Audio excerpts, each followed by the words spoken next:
bakmayız Nurdan yaşarı Demedim mi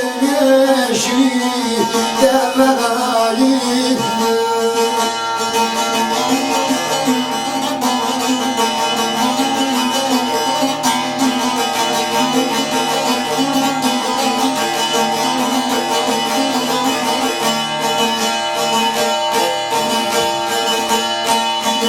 Gözüne bakmayı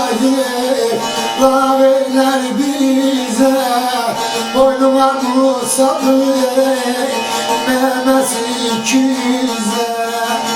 Sirkeli saçını Sarma beze Tazalak başıma Dince boyumda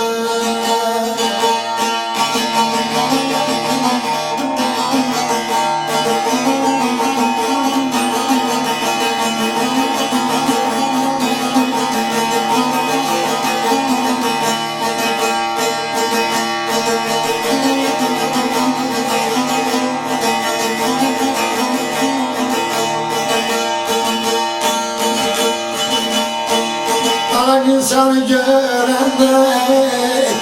ağzına yeri koltuğuna gülü camış doyur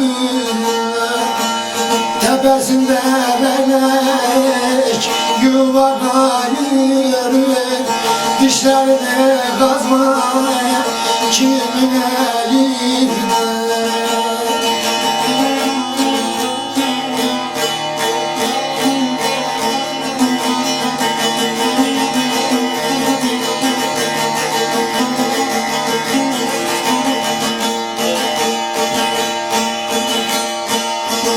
Gözlerim abide